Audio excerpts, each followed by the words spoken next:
Bonjour à tous et bienvenue sur AutoZone Réunion pour l'essai de cette Audi Q3 Sportback. Alors ce véhicule est sorti depuis 2020. On a pris donc énormément de temps avant de l'essayer. C'est dû à la pandémie mais également à cause de la crise des semi-conducteurs. Alors ce véhicule, cette version coupée, venait épauler le Q3 classique. Et rien ne change au niveau de cette face avant. Aujourd'hui, on dispose de la finition S-Line, donc avec tout le pack extérieur S-Line qui comprend toute cette calandre single frame qui est plus large, plus anguleuse, et tout ça c'est noir dans notre version d'essai. Et je trouve aujourd'hui que ça tranche bien avec la teinte blanc glacier, si je ne me trompe pas. Et puis au niveau de des feux, c'est à LED. Et on a toujours cette signature lumineuse, voilà, très complexe, signée Audi. Alors, sur cette version Sportback, on a un véhicule qui a perdu 5 cm en hauteur au niveau de la garde-toit, mais on remarque également que les barres de toit ont disparu. Au niveau de la garde-sol, c'est toujours pareil, 17 cm. On note les passages de roue toujours très marqués.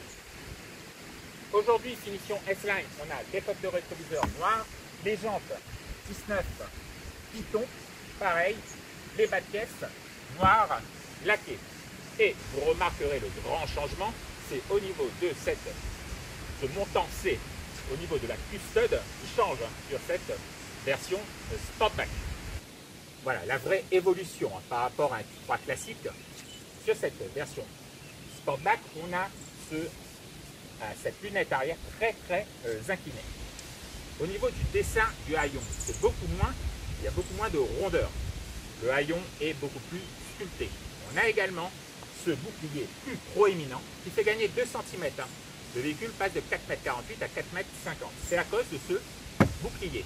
On remarque aussi, j'ai l'impression que le seuil de chargement s'est élevé pour le coffre. On n'oublie pas les feux qui sont spécifiques à ce modèle. Justement, au niveau du coffre, par rapport à un Q3 classique, on ne pourra pas le charger jusqu'au toit à cause de la lunette arrière qui est inclinée. Sous tablette, rien ne change. Sur les versions thermiques, on aura un coffre de 530 litres, ce qui est excellent pour la catégorie. Par contre, nous aujourd'hui, on dispose de la version hybride rechargeable et cette version perd 150 litres au niveau du coffre, il cube 380 litres à cause de la présence de la grosse batterie de 13 kWh.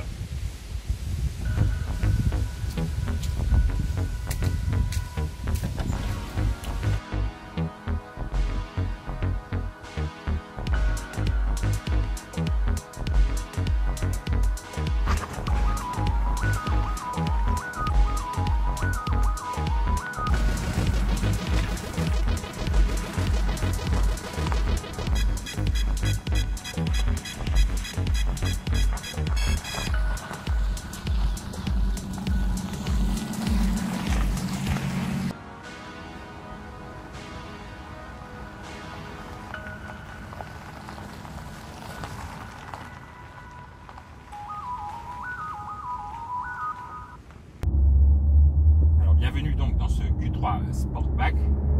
On va parler tout de suite habitabilité à l'arrière. Pour la catégorie, je trouve que cette plateforme MQB Evo qu'on connaît depuis longtemps offre suffisamment d'espace pour les personnes installées à l'arrière.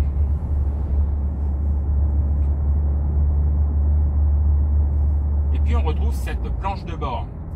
Alors, plutôt graphique depuis quelques années chez Audi. Beaucoup d'angles vifs et pourtant l'assemblage est toujours pour moi parfait. Tout ce qui est matériaux en haut de cette planche de bord jusqu'à la climatisation, tout ça c'est du plastique de qualité. Aujourd'hui on se retrouve dans cette finition S-Line avec ce textile, on dirait du daim. On a également ce métal poli et puis on a cette partie voilà, malheureusement un peu trop de noir laqué. Alors attention à la poussière, pour ça une solution, la microfibre. Et puis voilà, ça n'apporte pas une grande luminosité, hein, donc ça fait que voilà, l'ambiance est toujours un tout petit peu sombre. Voilà, on a cet écran 10,1 pouces hein, avec les widgets, toutes les fonctions. On a l'instrumentation 10-25 pouces, bon, paramétrable, pas dans tous les sens, hein, mais on a toutes les informations qu'on veut. Et puis au niveau ergonomie, si on connaît l'ergonomie Audi hein, ou Volkswagen, c'est pareil.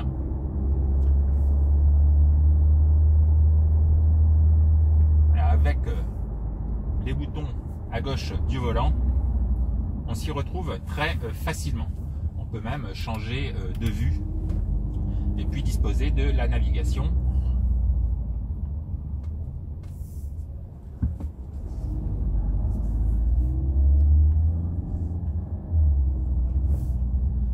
Donc on se sent toujours très bien dans une Audi.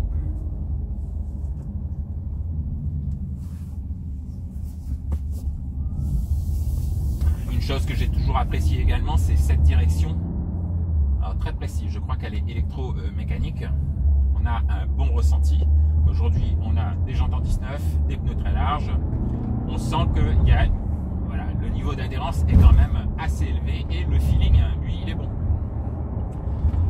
Mais aujourd'hui, on est prudent parce que c'est humide. Voilà, à La Réunion, c'est humide depuis une semaine. Donc, on va rester sur nos gardes. J'ai toujours trouvé cette plateforme MQB très bien équilibrée. Alors même si aujourd'hui le poids est concentré sur l'avant avec cette mécanique hybride rechargeable qu'on connaît très bien dans le groupe, ça couple un 4 cylindres 1 litre 4 turbo de 150 chevaux, un moteur électrique de 110 chevaux alimenté par une batterie de 13 kWh. Tout ça est concentré sous le capot avant. D'ailleurs, le véhicule, ça restera une simple traction. Alors attention, parce que parfois il peut y avoir beaucoup de couples, hein, parce qu'on cumule 245 chevaux et 400 Nm. Sur surface, surtout si elle est humide, on peut avoir quelques surprises.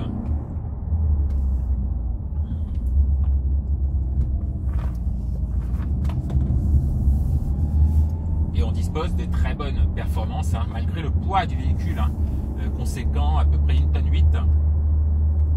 On a un 0 à 100 avalé en 7 secondes 3. Vitesse max, c'est 210, je crois. Alors, on peut se positionner également avec le Drive Select en dynamique. Aujourd'hui, ça va jouer uniquement sur la direction, la réactivité moteur. Alors, on sent quand même que les 245 chevaux sont là. Ça va agir sur la boîte également, la boîte DSG6, hein, et on peut activer les palettes au volant. Mais ce véhicule, même si on peut se faire plaisir, hein, il a un très bon châssis, un moteur qui pousse.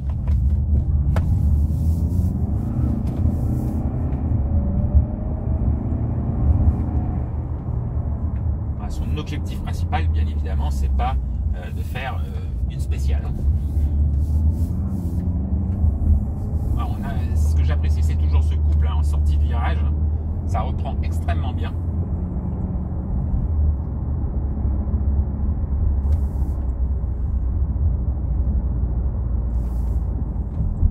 Et on va vous faire un bilan consommation parce que, comme d'habitude avec les hybrides rechargeables, c'est très variable. Hein. Alors sur ce modèle, je vous dirais qu'il faut recharger sa batterie tous les soirs si vous voulez vraiment abaisser les consommations, parce que si on roule tous les jours sans jamais recharger, vous risquez d'avoir quelques surprises. Si on doit faire de longs parcours, toujours se positionner en mode automatique, donc hybride. Et si on fait des tout petits parcours, elle arrive à faire entre 48 et 50 km. Hein. Disons que dans la réalité, ça devrait faire 35. Et bien là, on se positionne en mode EV. Moi aujourd'hui je me suis automatiquement positionné en mode hybride parce que je sais que j'allais avaler les kilomètres.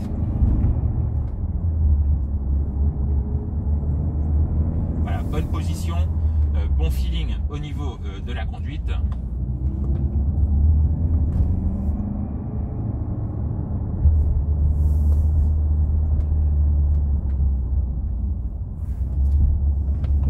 Alors ensuite, vous pourrez toujours vous amuser. Je ne sais pas en ce moment avec les problèmes d'approvisionnement chez à peu près tous les constructeurs. Il y a quand même une sacrée liste d'options, comme d'habitude chez Audi. Alors, vous pourrez toujours vous amuser.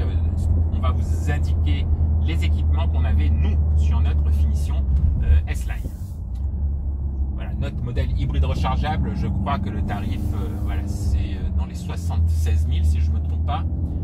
Et la gamme commence en essence 150 chevaux à 60 000 à peu près. Il faut bien savoir qu'à La Réunion, pas de modèle véritablement d'entrée de gamme. Automatiquement, on a quand même un certain nombre d'options. C'était un petit essai dynamique de ce Audi Q3 Sportback 45 TFSI E pour hybride rechargeable. Nous, on vous dit à très bientôt sur The Zone Réunion. À bientôt.